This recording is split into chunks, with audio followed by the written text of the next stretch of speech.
Bueno, recordemos, habíamos visto el Lagrangiano para un campo escalar y cómo podíamos obtener el término de masa, que teníamos que hacer un cambio de variable y ese cambio de variable era el que nos permitía obtener los estados fundamentales, los verdaderos estados fundamentales. Nosotros teníamos como que phi igual a cero era un estado fundamental, pero en realidad era inestable. Y luego después de un cambio de variable podemos analizar el Lagrangiano tomando en cuenta los dos estados fundamentales. Y lo que teníamos ahí es la pérdida de la simetría. Eso era el principal problema. Pero eso nos queda un nuevo Lagrangiano con distintos términos de interacción. Entonces ahora vamos a hablar un poco de lo que se llama la ruptura espontánea de simetría. Entonces, ¿qué era lo que ocurría? Nosotros teníamos este Lagrangiano, este de acá, que digamos era invariante en el sentido de que si vos cambiás eh, phi por menos phi,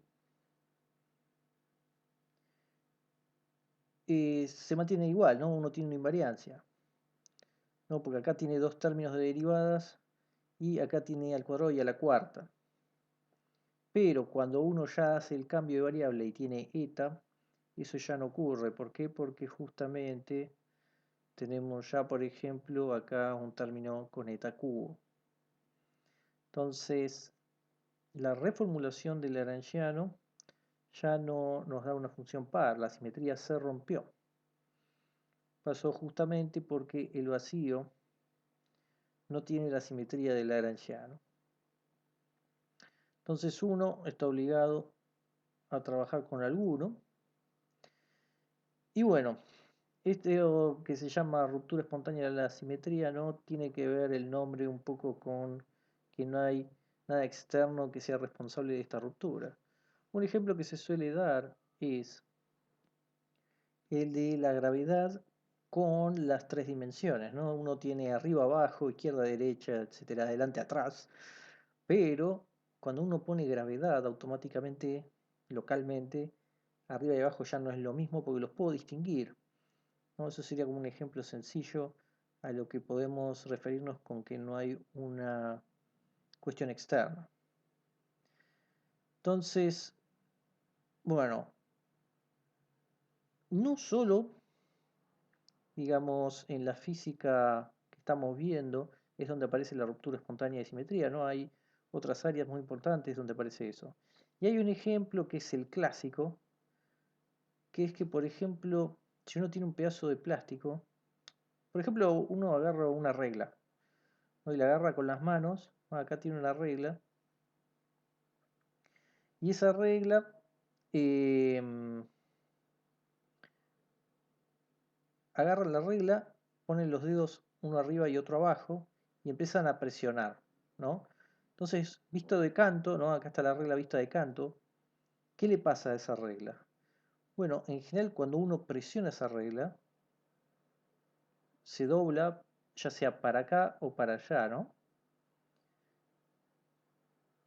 Eso, digamos, es difícil de predecir para qué lado se va a ir, pero seguro se va a ir para alguno de los dos lados. También va a depender de la fuerza que le hagamos, ¿no? Pero es como que son dos estados fundamentales del sistema que rompe la simetría que tenía al principio, ¿no? De izquierda a derecha. Se va a ir para uno de los dos lados. Y esto sería un ejemplo discreto, en el sentido de que solo hay dos posibilidades, ¿no? Uno podría tomar un caso continuo, por ejemplo, en vez de tener una regla, podría tener algo cilíndrico, una caña, por ejemplo. De modo que si yo presiono arriba y abajo, podría irse para la izquierda, podría irse para la derecha, pero podría irse para adelante, podría irse para atrás, y cualquiera de las combinaciones, es decir, que hay infinitas configuraciones de estados fundamentales Y aparte son continuos, la cantidad son infinitas y es algo continuo porque uno tiene como todo un círculo, ¿no?, de posibilidades. Entonces todo esto que estoy diciendo lo podemos llevar a el lagrangiano que estábamos viendo, pero haciendo algunas modificaciones. Supongamos entonces que tenemos el siguiente lagrangiano con dos campos. Tenemos un medio de mu phi 1 de mu phi 1 más un medio de mu phi 2 de mu phi 2 y los siguientes términos los pongo acá abajo, más un medio mu cuadrado phi 1 cuadrado más phi 2 cuadrado menos un cuarto lambda cuadrado phi 1 cuadrado más phi 2 cuadrado. Entonces acá tenemos un ejemplo de un lagrangiano en dos dimensiones, iba a decir, o sea, con dos campos. Y entonces uno puede considerar lo mismo que hicimos antes. Por ejemplo, ¿cuál es el potencial, ¿no? El potencial U es menos un medio mu cuadrado phi 1 cuadrado más phi 2 cuadrado más un cuarto lambda cuadrado phi 1 cuadrado más phi 2 cuadrado todo al cuadrado. No, acá no lo puse, esto es todo al cuadrado. Recordemos, ¿no? Me estoy refiriendo, uno tomaba el lagrangiano como t menos u, donde t es la parte de las derivadas, era la parte cinética, todo lo demás era lo potencial, pero hay que compensar con un menos. Así que planteábamos los ceros de esto, que teníamos dos en el caso de un solo campo, pero acá justamente vamos a tener una cantidad continua, infinita continua, porque va a ser un círculo. Justamente va a ser cuando phi 1 cuadrado más phi 2 cuadrado sea igual a mu cuadrado sobre lambda cuadrado, ¿no? Eso va a dar los mínimos, ¿no? De la misma forma que lo habíamos hecho acá, planteando los mínimos para este potencial. Entonces, justamente, ¿no? Como esto no es exactamente una cuadrática, es una cuártica, pero bueno, buscando los mínimos de eso, bueno, acá hay que buscar los mínimos en algo que tiene dos dimensiones o tres dimensiones, depende de cómo lo veamos, ¿no?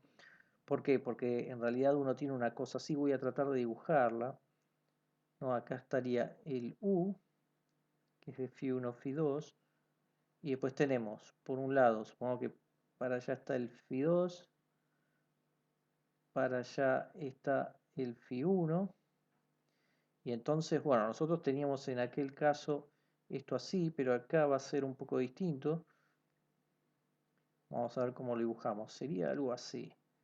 Tendríamos algo así, algo así, algo así, pero esto debería ser simétrico. Y después imagínense que hay como una dimensión más, ¿no? Esto va como así y para allá. Entonces hay como un círculo, esto es como una montañita, eso es una montaña donde uno puede subir por ambos lados. Con lo cual uno tiene un círculo de mínimos, un círculo de estados fundamentales, todos, ¿no? Ahí tenemos infinitos de ellos. Y uno puede tomar cualquiera, ¿no? Que son estos de acá. Esto es el círculo que hablábamos. Por supuesto uno puede meter esto acá y verificar efectivamente que tenemos ceros. Pero bueno, la cuestión es que uno puede, por ejemplo, elegir uno. Por ejemplo, agarro phi 1, vamos a ponerle una m de mínimo, igual a mu lambda, y phi 2 mínimo igual a 0, ¿no? Esto claramente, este se hace 0, este mu lambda al cuadrado y nos queda mu lambda al cuadrado, y de hecho si venimos acá, phi 2 es 0 y este estaría en la frontera, ¿no? Estaría ahí si no me equivoco, estaría acá. Pero bueno, esta sería uno de todos los que hay.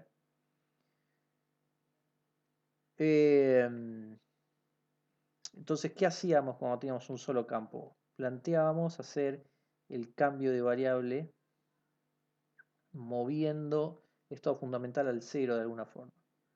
Claro, acá tenemos que hacer un cambio de variable, pero con las dos variables. Bueno, este que justamente es igual al que teníamos, lo podemos cambiar de esta forma, y el otro que se queda en 0 lo dejamos igual. Eso es exactamente lo que podemos hacer, de modo que tengamos un eta igual a phi1 menos mu lambda y un psi igual a phi2. No voy a hacer la cuenta, pero es simplemente considerar este cambio de variable, que por ejemplo para la derivada queda exactamente igual porque acá hay una constante, y después sí habrá que hacer los cuadrados de cada cambio, ¿no? Porque phi1 sería eta más esto, y bueno, hay que desarrollarlo, pero es hacer eso nada más. ¿Qué Lagrangiano queda? Va a quedar este que vamos a escribir acá, es un medio de mu eta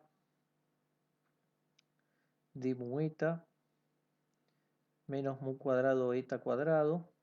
Vamos a ir separando las partes porque cada parte es importante. Después tenemos un medio de mu psi de mu xi.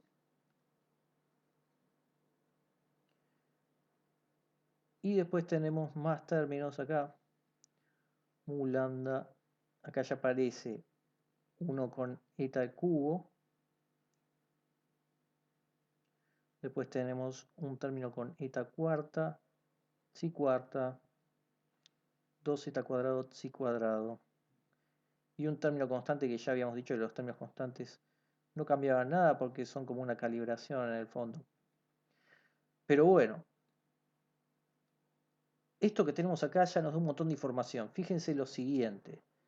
Tenemos, primero que nada, un término de masa. El término de masa ya lo habíamos visto cuando teníamos un solo campo que tenía que ver con el término cuadrático, ¿no? Acá era el alfa cuadrado y uno tenía que hacer el reemplazo.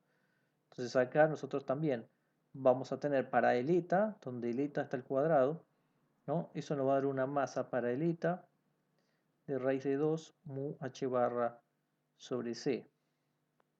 De hecho no lo dije, ¿no? Pero esto solo que está acá es Klein-Gordon, ¿no? Es exactamente igual que lo que teníamos para Klein-Gordon. Pero tenemos otro campo que es el chi, que fíjense, este es igual que este, pero no tiene término de masa. Es decir, que esto sería que la masa de xi es 0. Es un lagrangiano libre. Y el resto, como siempre, que está todo mezclado, son los acoplamientos posibles, ¿no? Pueden haber un montón. Por ejemplo, tendremos el que une eh, eta con los zetas, tendremos el de eta con xi, ¿no? Tenemos uno acá con al cuadrado, acá con 3 etas, tenemos el de 4, ese es el de 4, sería una cosa así, y son todos zetas. Tenemos el xi cuarta, que son 4 xis, y este de acá son 2 y 2, están los dos al cuadrado.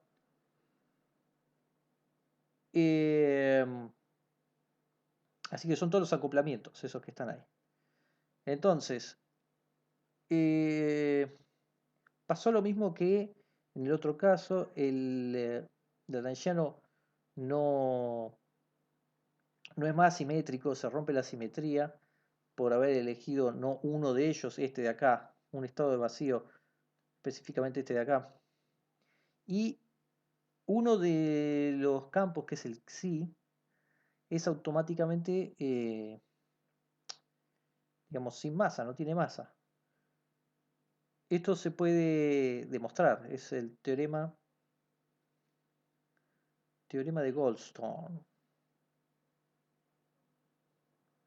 que es que cuando uno tiene justamente la ruptura espontánea de simetría, ¿no? de una simetría global continua, siempre se acompaña por,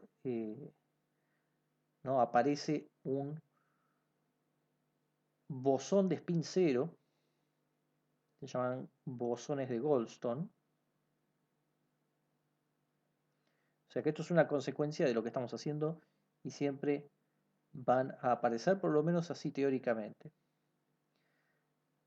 Entonces, recordemos que nosotros hacíamos todo esto para ver cómo encontrábamos la masa de los bosones de las interacciones débiles. Pero increíblemente cuando tratamos de salvar eso, empiezan a aparecer nuevas partículas, ¿no? Bueno, esto es algo que, que va a pasar, no hay forma de escaparle. Más allá de que esto termine siendo algo puramente teórico, es una consecuencia de realizar esto. Eso es lo más importante.